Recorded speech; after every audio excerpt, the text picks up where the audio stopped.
Oh, hello. My name is Michael Spicer. Welcome to my show. You'll have to forgive me at the moment. I'm currently encased in a large metal dragon egg with my family. It's late 2019 and I'm on holiday at a theme park called Surreal's A Lots Wildlife Adventure Park. Before the boys, holidays meant exploring the souks of Marrakesh or cruising the Mekong Delta. Now it's about apologising to a man in an aristocratic lion costume for your son regurgitating a £5 milkshake into his top hat. Anyway, the show. For God's sake. The show, yes. So, my job at the kitchen worktop company hangs in the balance. Oh, that's a bit dramatic, isn't it? I'm setting things up for the final episode. Can you just make sure that our two sons don't fly out of this thing? We're sealed in here like Kinder Egg toys. I think it'll be fine. I just thought perhaps you should also mention that I'm working hard as your part-time manager to keep alive your dream of a career in comedy, which, by the way, is doing very well indeed. Not financially. Well, not financially, no. Anyway, I have a meeting scheduled with the restructuring consultant Connie when I get back into the office, which is causing my internal organs to rotate faster than this dragon egg. And I have also recently posted another Room Next Door sketch, the Newsnight interview with Prince Andrew. I wasn't going to do it, but the night it went out on BBC One, my notifications on Twitter went berserk. I hadn't given in to pressure like that before. It felt odd. But the upshot of it was that it was my most successful video to date. So I guess the lesson here is don't listen to your feelings. Actually, that's a terrible piece of advice. Sorry, forget I said that. Now, for legal reasons, I'm not allowed to play that sketch on Radio 4. So what I'm going to do is leave a 4-minute gap here so that you can play it to yourself on YouTube. OK? Are you ready? Just search Prince Andrew Room Next Door or something like that. OK? Go.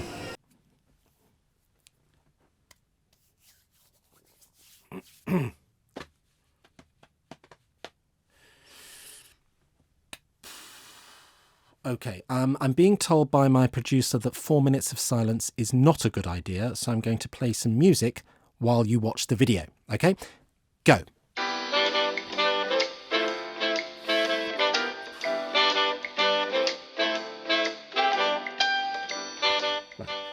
I'm being told by my producer that this too is an unwise move if I want a second series. So, we're just going to cut to me and the family driving home after the holiday. Yes, okay. Yeah, thanks again. This is amazing. Okay, bye-bye. Good Lord. So? Yep, that was the producer of To Put It Another Way. Oh, my God. Oh, and they want you to be a guest? Yes. Well, they want me to audition to be a guest. Oh, amazing! Amazing! What did I say? I said you had to send them the Prince Andrew video. Oh, I knew they'd bite. I am an amazing manager. Yes, dear, you're amazing. So what did they say then? Well, they said that they thought I'd be a really good fit on the show. However, To Put It Another Way is the most popular comedy panel show on TV and guest spots are highly sought after, which means I have to audition first. I'm not sure what auditioning for a panel show entails. Well, I called Lydia about that. You know, the producer from the awards night a couple of episodes ago, and she said they'll probably just play a few rounds of the game in an office with some other people, just to see how you get on with it. So, essentially, you just got to be yourself. I've just got to be myself? Yeah. Oh, no. As you know, Michael, this company has to progress if it's to survive. There are many kitchen worktop companies out there jostling for pole position, and many of them play dirty, which is ironic, given how kitchen worktops need to be so clean. Now, of course, when Roberta suggested this, it didn't really occur to me that I would have to watch To Put It Another Way. I've never managed a whole episode. I just don't like the hostility of it. Lots of mainly male comedians jostling for pole position, the biggest laugh, the rudest comment, the most checked shirt. It's just not for me. So therefore, to guarantee your commitment to the company and your dedication to this new phase of the business, I am going to re-interview you for your job. So why am I doing this if it's not really suitable for me? Because it's an incredible opportunity, doofus. But do I go into the audition tomorrow morning and be myself, which will almost certainly backfire? Or should I be that panellist who cuts people off, laughs too loudly and misjudges the audience with an ill-timed sex joke? So, what do you say? It's a difficult one. I guess it is. Would you like some time to think about it? What? I know some people see this kind of process as a chance to weigh up the options, you know, to take stock of their own careers. No. Yes, that sounds good. Let's do it. Let's do the thing that you just said. What are we doing? Oh my God, I've not been paying any attention to this really important meeting. Great, I'll pencil you in for tomorrow morning at 10. Yes. No, sorry, I've booked the morning off to do, my teeth. To do my teeth. For someone else to do my teeth. For a dentist to do a dental appointment. Can we do the afternoon? Okay, afternoon it is. Let's say 2. I look forward to re-interviewing you. Yes. What? I mean, yes. Great. Looking forward to it too. And cut back to me at home saying I'm not looking forward to it at all. I am not looking forward to it at all. I mean, how demeaning. Being interviewed for a job I've held for 9.5 years. I know, but it has to be done. The important thing is to focus on the audition first. If you nail that, it could pave the way for other panel shows, like Task Enforcer, Would I Fib to You, Never Mind the Music, For You Have I Got the News, and The Week Mocking Show. Is it really necessary to live in this parallel world of comedy shows? According to the BBC's lawyers, yes it is. You spoke to a BBC lawyer? Yes, and most of the time he was just pitching ideas to me. OK, what about this? The ironic detective. The ironic detective? Yes, he's a detective who only solves ironic murders. What do you mean? Episode 1. Oh, you've written it. The ironic detective is called to a secluded house in the country after a man is bludgeoned to death with one of those wooden relax signs that you get in B&Q. Oh, by the way, I went to see my boss Leo today to ask him to bring Alexandra back into the company. Oh, I see. I guess this is because of last week's drunken reconciliation, is it? Yep. And here's the thing, he said it was out of his hands now because he was leaving the company at the end of the month himself. Oh, well, that is interesting. What are you going to do? Well, I'm going to reach out to the new boss as soon as possible. Yes, but you can't reinstate an ex-employee just because you like her. You need to go through the proper channels, have a formal interview process. Michael, it's only a subplot. Give me a break. Oh, fair enough. First time at the BBC? No, I've been here before. I was once in the audience for Going Live with Philip Schofield and Sarah Green. What was that like? They gave me a goodie bag with a 3D Viewmaster in it, and I got to meet Morrissey. So, up and down then? Yes. Michael Spicer, isn't it? Yes, that's right. I'm Natalie Duke, by the way. Yeah, I know who you are. Didn't I see you last week on For You Have I Got the News? Yeah, if you like. Do you think we'll be auditioning together? Oh, yeah, I think so. They can only keep the audience in there for about an hour, maximum. Otherwise the energy drops. The audience? In where? In there. In there? I thought that was just an audition room. Well, it is, but they've got about 50 people in there to watch us play the game. 50 people? Who are they? Where did they come from? Just fans of the show they found through comedy chat forums. Are you saying there's an audience of comedy chat forum users on the other side of that door? Or men, as I like to call them. Oh, my flip. I know, you'll be fine. You'll thrive on it, I'm sure. I think you're confusing me with you. I'm not a stand-up comedian. I've never done this sort of thing before. Have you ever stood up in front of an audience? Well, Morrissey made me stand up in front of the Going Live audience after he caught me looking at my 3D Viewmaster during a performance of Some Girls Are Bigger Than Others. Right, well, that's a start. At least I think that was the song. It could be That Joke Isn't Funny Anymore. No, it's very funny. I wouldn't use it in there, though. No, I mean... Oh, here we go. Good luck. Oh, my flip. Okay, round 2. Natalie and Katie and Michael and Steve. I want you to guess which news story this is just by the anagrams I'm making from the keywords in the story. Is there any chance we could mix the teams up a bit? Why is that, Steve? Well, no offence, but in the last round, Michael was about as effective as a hammer made of crisps. Oh, sorry, Steve. I'll do better in this round. Well, make sure you do, Otherwise I'm going to pull that lever in the corner. The one that says, in case of emergency, release Josh Widdicombe. Oh, is that what it says? I thought it was... Yeah. Right, well, here we go. Fingers on buzzers. First news story, for 1 point, what are these words the anagrams of? And for 2 points, to what news story are they referring? In steep, pincer, sewn, thing. Yes, Steve Kisby. Epstein, Prince, Newsnight. It's the Prince Andrew interview. Correct. 2 points. Did you watch the interview, Steve? Yeah, I did. And he was so nervous, wasn't he? He was, Steve. He looked just like you when I told you that I'd kept all of your old DMs. Yeah, no. I just thought it was interesting how he said Jeffrey Epstein's house was a convenient place to stay. I mean, how convenient does a convicted paedophile's place have to be if you decide that it's a better option than, say, the Holiday Inn, which has excellent room service and isn't owned by a sex offender? I'm all right.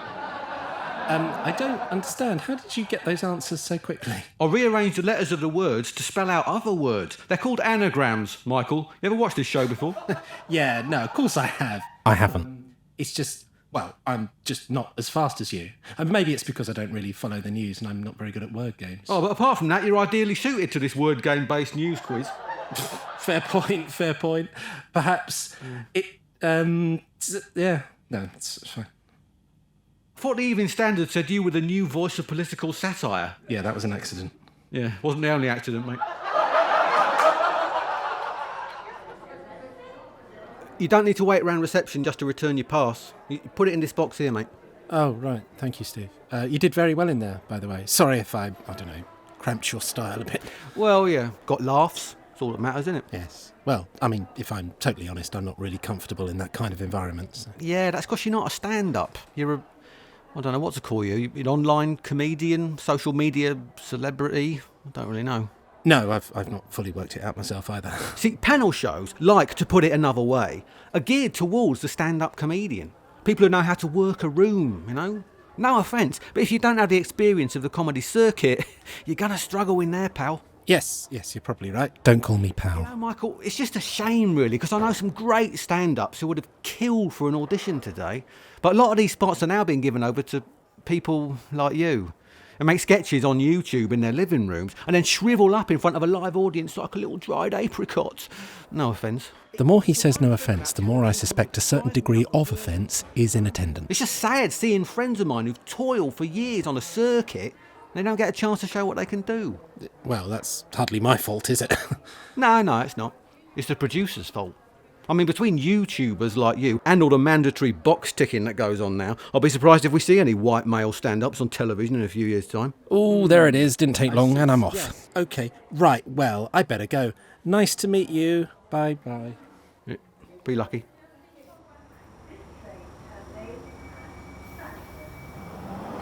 That was unsavoury in so many ways I lost count.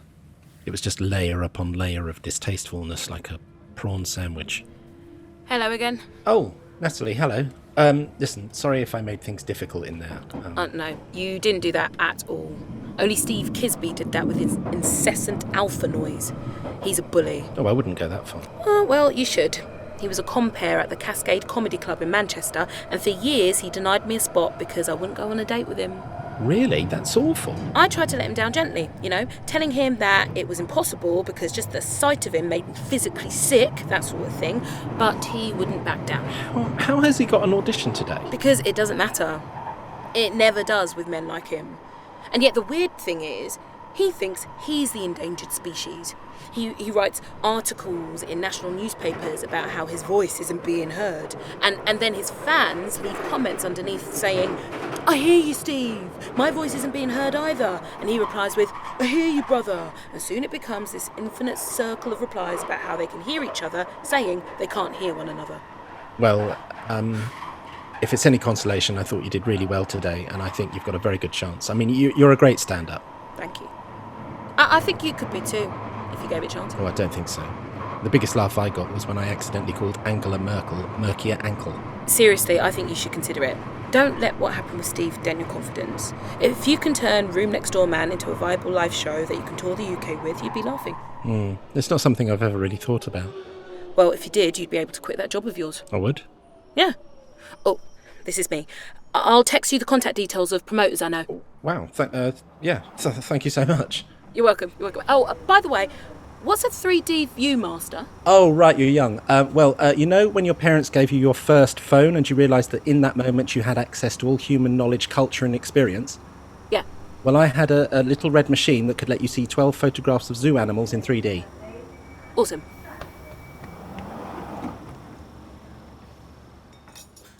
So, you're not overconfident? No. Well, I'm sure it wasn't as bad as you're making out. If I'd have been attacked by a swarm of bees, the audience would have cheered on the bees. A, because I was doing so terribly, and B, because, well, everyone likes to see a healthy bee these days, don't they?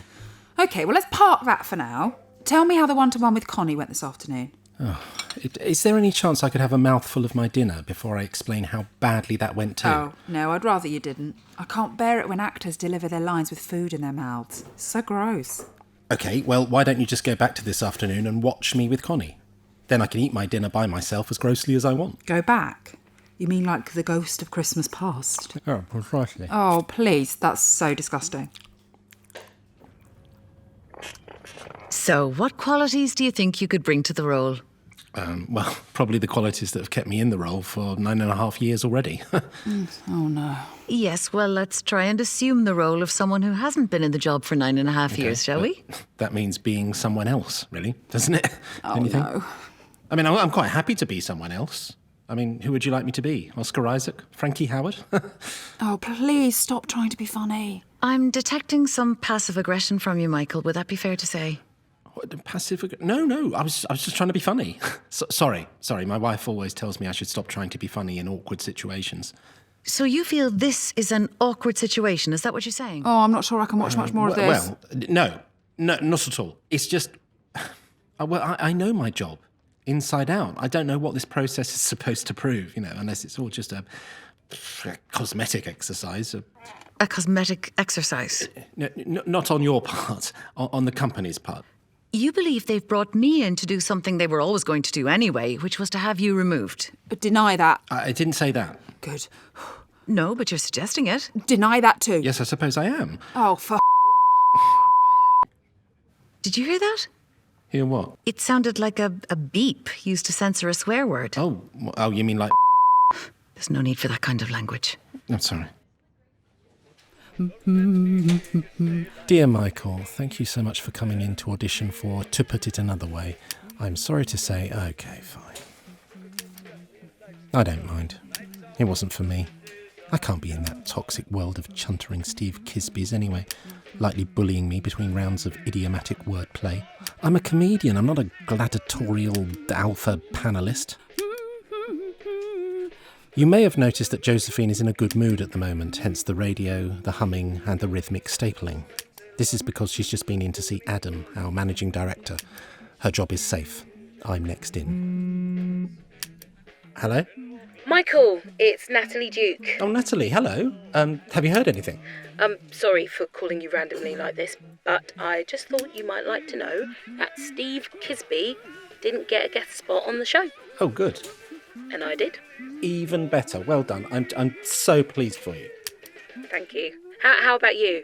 Have they let you know yet? Yes, that would be a no. It turns out that palpable studio audience hostility was not the route they wished to go down. Well, I'm sorry to hear that. Well, maybe you're right. Maybe that show's not for you. But that doesn't mean you shouldn't give stand-up a try. Really? You've already got a fan base. Just put the tickets on sale and they'll be snapped up. You're in an enviable position of not having to spend years toiling on the comedy circuit like I did. Oh, well, I've toiled too. Remember, I'm older than the internet. I used to record my sketches on VHS tapes and post them in jiffy bags to people working in comedy departments who were always called Dan and who never actually watched the videos but appreciated the effort I put in. All the best, warm regards. Please don't send any more tapes. Thanks, Dan. That's toil. Well, anyway, all I'm saying is you should give it a go because you make me laugh. But then so does my dog when he sneezes, so maybe I'm not the best judge. Also, things aren't as bad as they once were. The Steve Kisbys of the comedy world don't rule the roost like they used to. Things are getting better, just very, very slowly. I like to think of it in terms of my dad trying to find the perfect spot in a Sainsbury's car park. It's taking a long time, perhaps longer than anything else has ever taken in history, but we'll get there eventually. I appreciate that, Natalie. Best of luck with the show. Thanks, Michael. Take care. Bye. And now the most passive-aggressive thing anyone can say in an office. Do you mind if I change the station? What's wrong with Radio 2? Nothing, but it's my dentist's radio station. Every time I hear Jeremy Vine, I feel like sitting up and rinsing out. Hello? Yes, I'll send him in. Adam would like to see you now. Ah, Fabbo. Right, well, see you in a bit, or never again. One of the two. Michael, for what it's worth, you're a good worker, and I hope they don't let you go. Thank you, Josephine.